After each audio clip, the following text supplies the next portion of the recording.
Hello, I'm Michael from Ivanhoe Cycles. I'm going to be showing you the basics of a VBrake system on the front of a bicycle. There are a few different components that you need to be aware of. The brake lever, the brake adjustment at the brake lever, the outer cable, the inner cable which runs through the outer cable up to the brake lever here. These are called V-brakes. You've got one arm each side which are located to the front forks. You've got brake pads either side. There's a locking nut here which bolts onto the cable. The small rubber boot that you've probably noticed on your bicycle stops water going up inside the cable. Okay. That's what a brake cable looks like when you buy it. A $6 brake cable like that. That's what brake pads look like. So in adjusting V-brakes, you want your lever to move from a comfortable position to a comfortable position for you. The point where the lever starts at can be adjusted on most bicycles via a screw underneath or in the front side. Where the lever ends up on a brake pull must be somewhere where you can exert force on it so you can stop the bicycle. If it's anywhere other than that, come and see us and we can adjust it for you, or watch this video and learn how to do it yourself. There are two main points of adjustment on a V-brake. One is the bolt that does major adjustments on the cable. The second point is the barrel adjuster at the brake lever. When you pull the brakes, each arm should move at the same rate, should come and meet the rim at the same time. See how both of these move together? If they didn't move together, you can adjust them either side via the adjusting screws. I'll put this out of adjustment so you can see what I mean. So I've wound that adjusting screw out. Now when I pull the brake lever, see only one side's operating? That's when you get the noise of your brake rubbing on one side. The adjustment screw adjusts the spring by this spring. That spring pushes away. The screw here, by moving it, adjusts that spring in or out.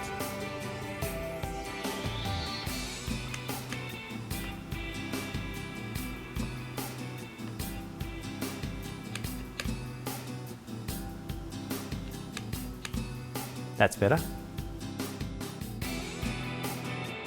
These V-brakes are now out of adjustment. The lever's going almost all the way to the handlebar, which means there'll be no braking until it gets there. There's two ways to adjust this. If you're out on the track, you can wind the adjustment barrel. As you wind it out, it pushes the outer cable and effectively pulls the brakes together. Now you've got about half a lever movement and you'll get braking again. If that's occurred, either the cable's stretched or it's fraying, braking inside, or it's slipped on here. So just be aware with your braking that nothing like that's occurred. If it's come loose here, you'd use a 5mm Allen key. By undoing the Allen key, the cable's now free to move on the brake arm. By pulling it in and just holding your hand against it and locking the brake up again, locking the bolt up again, now the brake's fully in.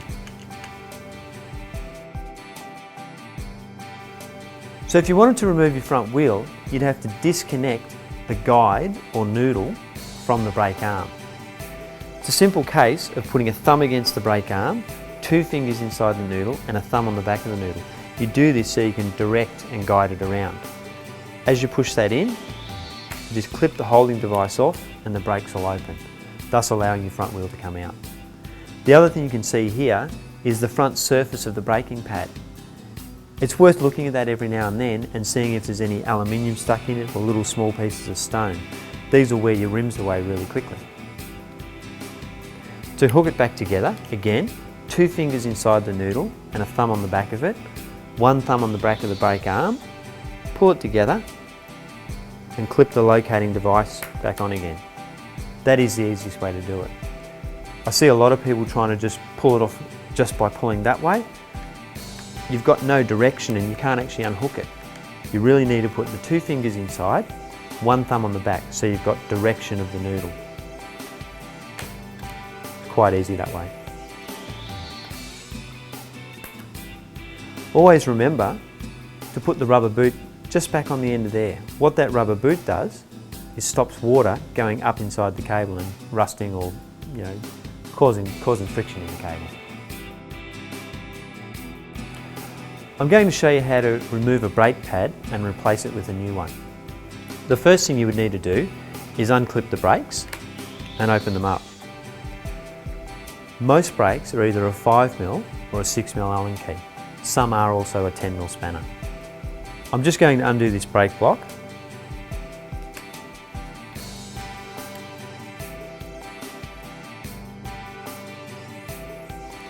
Now there's several parts on the brake block when you undo it. There's a nut, washers, conical washers. These all allow the brake block to move around and go flat against the rim. So here's some new brake pads here. When you put the brake pad in, make sure on the inside there's the 2 conical washers which allow it to rotate and move around. So to put a brake in, put it inside like that and then pull the brake lever. That holds it still for you. Doesn't really matter how long this bit takes me because I'm out of shot. That's okay. Alright, so put these on in order.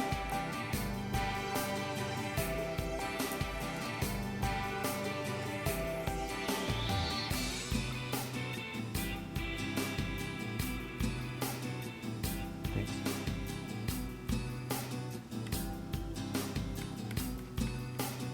So the brake pad's staying there because I'm holding the lever in.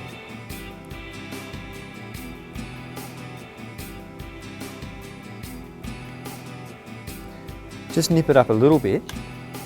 Now if you keep pushing further, the pad may turn.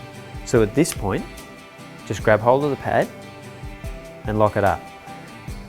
That's a pad replaced. When you look at it on the rim, it should hit the rim flat along the rim. That's good. It's actually not a difficult task. You could try yourself or you could come into one of our lessons and do it with us.